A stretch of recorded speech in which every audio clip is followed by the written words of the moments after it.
The first time I seen the Surface Laptop Studio, I thought, that's neat.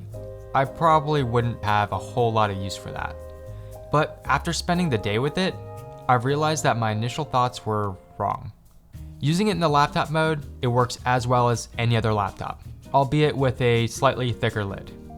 And I have found myself seamlessly popping out the screen into this tent mode or studio mode to be closer to the screen when reading an article or browsing YouTube, which this does block the keyboard, yet still gives access to the trackpad.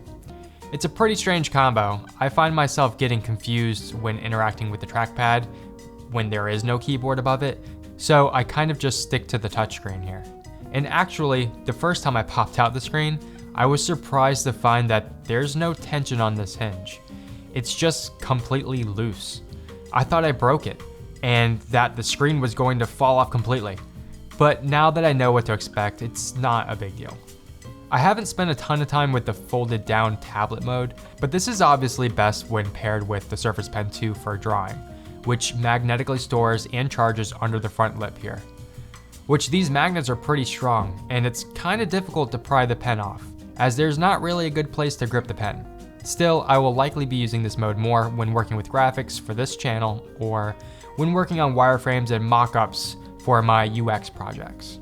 In both the tent and tablet modes, I found myself reaching for a volume button, like I would on a tablet, which does not exist on this machine. I mean, I understand. On one hand, why would you put a volume rocker on a laptop? But on the other hand, when it's in that tablet mode, it just kind of feels like there should be one. You can obviously adjust the volume in software, but it would have been a nice addition to have, just like the Surface Book. My favorite so far has been a screen position that I haven't seen advertised yet, and that is flipping the screen all the way around where you can have the screen as close to you as you want at whatever angle you want. It's pretty comfortable for watching videos on the couch. In this position, the speakers are actually firing away from you, unfortunately, which doesn't sound very good. Also, the speakers themselves don't sound that great. They sound pretty flat to me. I mean, they're fine, but I was actually expecting a higher quality sound, to be honest, especially at the starting price point of $1,600. Now, none of these laptop modes would be nearly as good without this really incredible screen. It's a 4:3 aspect ratio, so it's the best aspect ratio for productivity work. It gives you much more vertical space to work with, and it just feels larger than it actually is. It's also a 120Hz refresh rate, which I'm very happy about. It makes the animations and the operating system feel smoother and faster, and text is just easier to read when scrolling. The higher refresh rate also helps the Surface Pen feel more responsive, as that virtual ink shows on the screen quicker than it otherwise would on a 60Hz display. Also, I noticed the edges are rounded off, just like what you see on the iPads. I was surprised to see this, as I don't think there's another Surface device with rounded corners on the display. Feel free to correct me in the comments, but either way, it looks great. The build quality on my unit is fantastic as well. It has a very unique layered design. The two USB-C Thunderbolt 4 ports, Surface connector, and headphone jack are located on the thinner top layer, and the fans are located on the bottom inset layer. I actually really like the design. It makes the device feel and look thinner than it actually is, and the lip it creates makes it a bit easier to pick up off of a table.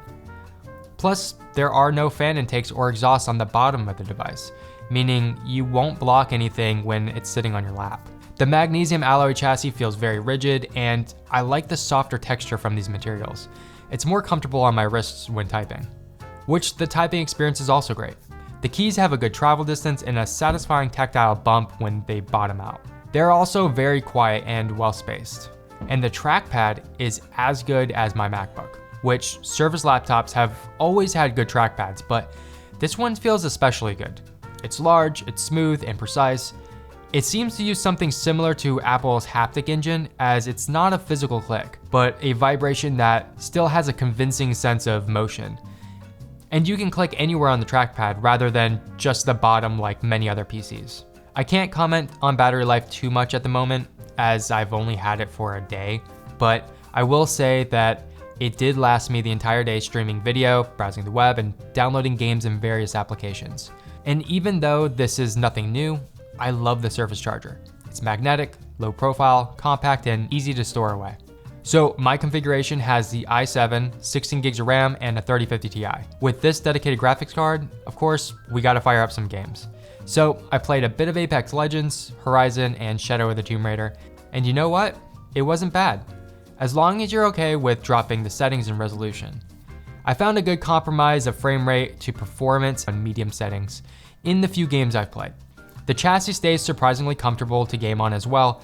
It gets warm around the palm rests, but it's not too bad. And you can really feel these fans pushing out the sides, but they are not loud at all. However, I did notice thermal throttling when running both the Horizon and Tomb Raider benchmarks at higher settings.